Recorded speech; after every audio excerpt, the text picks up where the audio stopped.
today I'm going to read from some essays that I wrote for Terrain, actually. Or the truth is I wrote them and then I talked to Simmons about maybe publishing them. And this was a project that a good friend of mine named Kyle Wolf, a photographer, put in motion right when we first went home to stay in March. And she asked 50 of us if we would like to do this project with her, which involved, she would give us a word each day, one word, and then we would go take a photograph that represented that word. And then we would write a little mini essay about that word. And so it works out pretty well on Zoom. I, of course, don't have time to read all 20 of the mini essays, but I will show you all 20 of the photos and read a few of the essays so you get the gist of them. And then if you wish, you can go on to terrain.org and see the rest of them, because I believe, Simmons, they're still up. I think so. Okay, so I'm going to share my screen. And yes, we're going to share that. And then we're going to hit slideshow. Okay, so, and I'm just going to get this put back. Okay, so I will, as I said, I will go through all 20 slides, but I will only read a few of the essays. This is called 20 words in the first 32 days of lockdown. And the first word was home. And I'll go ahead and read that one just so you get the gist of it. Today we hung the laundry outside for the first time this year. Hung it outside as opposed to in the mudroom, because this house was not plumbed for a dryer and has never had one. We had to post hole through about 18 inches of snow to do it, but it stayed above freezing for 4 or 5 hours and the clothes got dry. We came home from a long walk up the gated off portion of Rio Grande Reservoir Road, where Livy and Henry got on a herd of about 25 elk, cows and calves. It was no contest, of course. The dogs exhausted themselves before they were within 200 yards of them, and the elk popped over the ridge to the next valley without even downshifting. After I brought in the laundry, Mike and I made lamb stew. Lamb, parsnips, turnips, potatoes, turmeric, garlic, onions, celery, carrots, thyme, parsley, oregano, and a Fresno pepper for good measure. Right now, more than ever before, home is safety. Home is sleep. Getting enough sleep for possibly the first time in my whole life. Home is a bathtub with a view of Bristol Head. Home is also what it has always been. Dogs, horses, sheep, chickens, and a donkey who wants to make trouble with everybody. Home is being married. There's a new one, like really being married.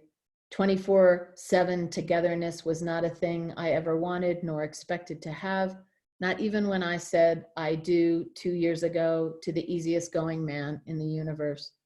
Yet here we are, and this only child who has never in her life had enough alone time is so far doing okay. Each morning, Mike gets up first and brings me my Breathe Easy tea with Manuka honey. I read a student manuscript or two before I get up and make green chili eggs. In 26 years of living on this ranch, I have never been home without the next time I have to leave again looming, without one airline ticket in my pocket and another in my underwear drawer. I have understood for quite a while now how that makes me a big part of the problem. For the first time in my life, I am home for as far down the road as I can see. This word is unknown. This word is free. I'll read this one. My William, my good, good boy, how I miss him.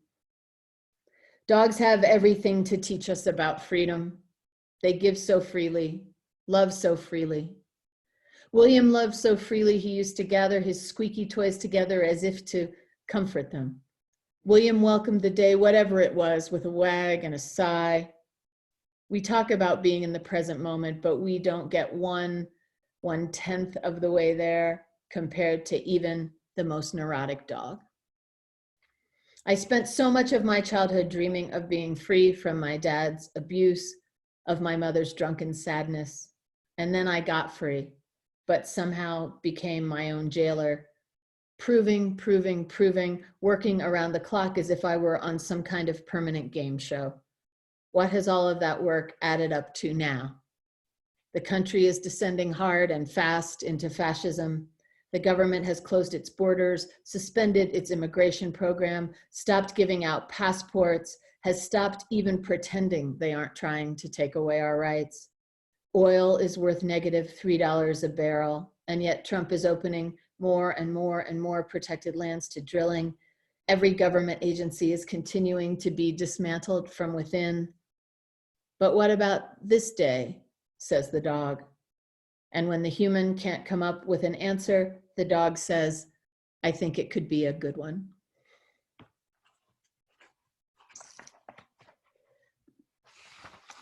That one is recipe. That one is dirt.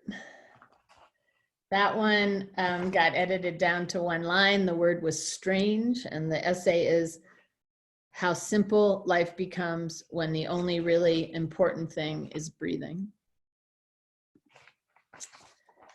That was dance.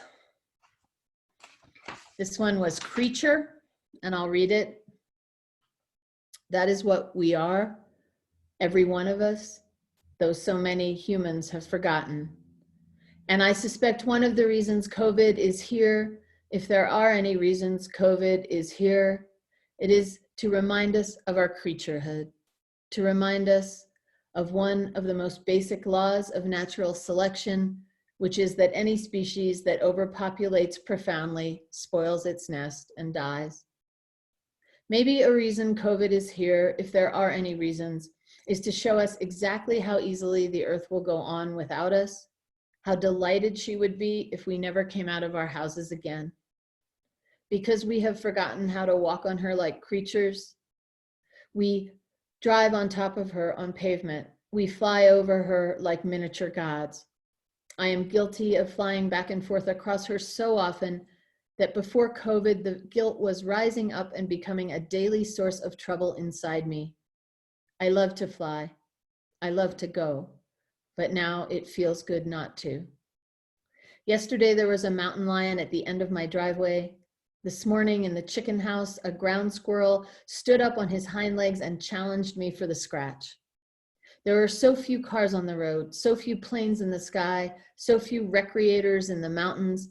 I wonder if the animals think they are finally winning. And maybe, in fact, they are. Maybe this is just the first of many self-inflicted plagues that will befall the humans, or maybe even this time we will be locked up so long we will finally learn something. My prayer for this time is that if and when we emerge, more of us will emerge more creaturely. My prayer for myself will be to remember that I am a creature and I need creaturely things like 7 hours of sleep a night, clean air and water, healthy whole foods, and time each day that is not devoted to work. May we all find our inner creature these months at home and then tend to them heartily when we emerge. This one is called Alcohol. By some miracle beyond my understanding, I didn't get the gene. My parents were both drunks. I use the word consciously. In a normal week, they together went through 3/5 of vodka. In a bad week, the numbers could go anywhere. My father broke my femur when I was 4 in a semi-drunken rage, maybe just a rage. My mother was too drunk to care when, for nearly 10 years, he dragged me with him into the shower. I say none of that to sensationalize anything and hopefully not to trigger anyone. I am not angry or bitter. I have just learned that when it comes to abuse, facts work better than euphemisms. I drank some in college because everybody did, but I didn't care about it. I drank some at writer gatherings over the years because if I didn't, everyone looked at me pityingly, and I didn't want to have to explain. About 10 years ago, I realized I didn't have to keep drinking for anyone else's social comfort. Now I am a situational drinker, and when I say that, I mean maybe 10 drinks a year.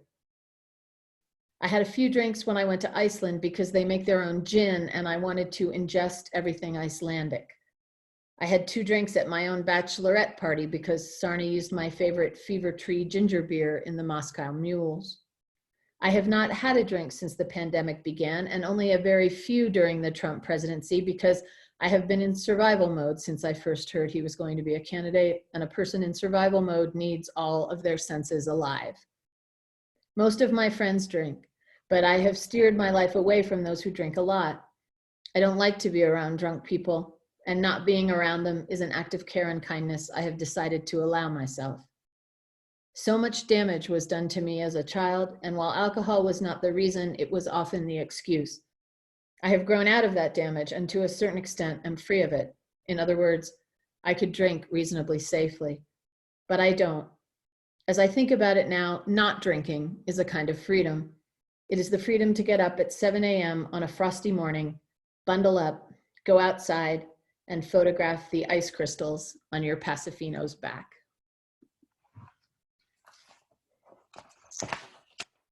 That one is called Dizzy. That one was Up. That's my U Jordan. We call her Air Jordan. That one is called Woman. That one is called Guilt. That is Tenderness. That is Time. That is Nostalgia. That one is Connection. And then I'll read the last few. This is called Chaos. Nothing about what is happening right now feels chaotic to me. This was all preordained the moment America decided it didn't want to be run anymore by smart people. A logical result. Also, as of this writing, which was April 24th, by the way, 95% of us or more are being almost absurdly orderly. Washing our hands for 20 seconds, staying home, wearing our masks, nursing the sick, even the ones who call the virus a hoax. If anything, I feel less chaotic at this moment than any other time since 2016. What felt like chaos was when I felt like the only one who saw the chaos coming. But that's grandiose. I was never the only one who saw the chaos coming. But I was the one most of my friends and my husband and my neighbors wished would shut up about the disasters that would befall us because we had put a malignant narcissist into the most powerful position in the world. A lot of us were raised by malignant narcissists. If you want to see the effect of what answering to a malignant narcissist does to a person in just a few weeks' time, watch the footage from camera 2 of today's president's press conference. Keep your eyes on Dr. Briggs. It is 10 seconds of the last of a person's sense of self leaving her body. To get to real chaos, I have to go back to my childhood home, to the age of 4 and 8 and 11. With malignant narcissism, there is no waiting it out, and there is no winning, and there is no reasoning, and above all the other things there are not, there is definitely no if only I could make him see. Take it from my broken femur. Take it from the little girl who was raped 7 ways till Sunday for more than a decade. There is no moment the malignant narcissist becomes president, father. There is no stopping him until everything around him lies in ruins. The only option is running.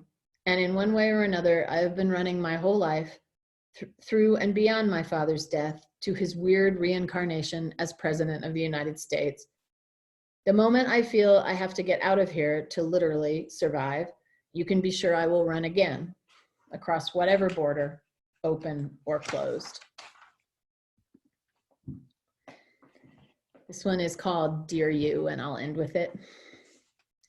Dear you, you have my permission.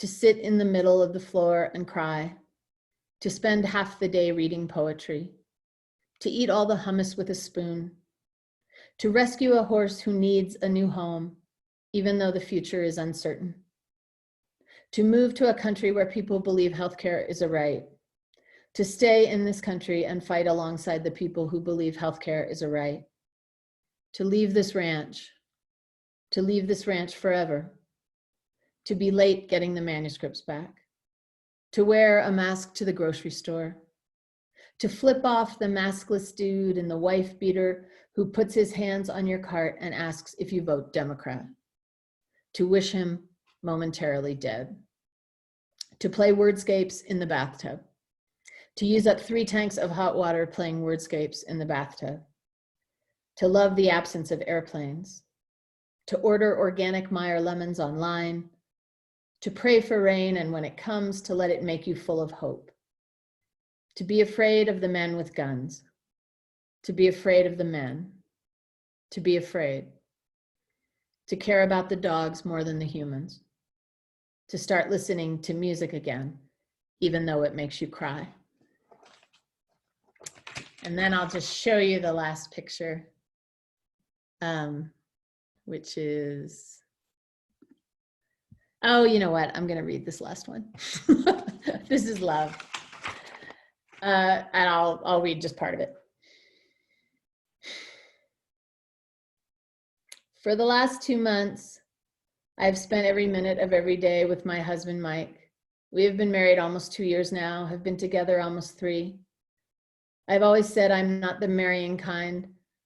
I am not only an only child, I am also a Capricorn. I am a goat walking up the hill slowly, and I like doing things my own way. I have never asked for or wanted what my friend Fenton Johnson calls a fortress marriage, but now I am in one through no fault of mine or Mike's.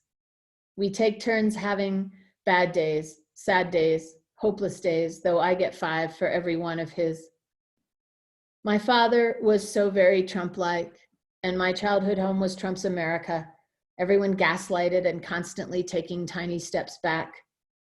This feeling of being trapped under the thumb of someone who enjoys cruelty for its own sake is as familiar to me as my name.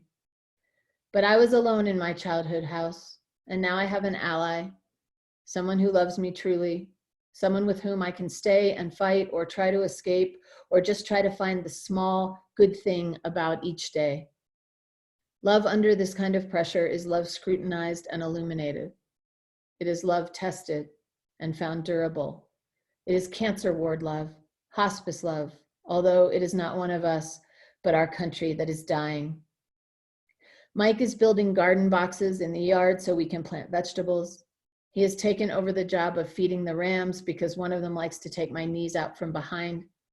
When I feel I don't have it in me to continue to hope for a miracle, Mike takes me to the window, shows me Venus, sparkling like hope itself in the indigo post-sunset sky.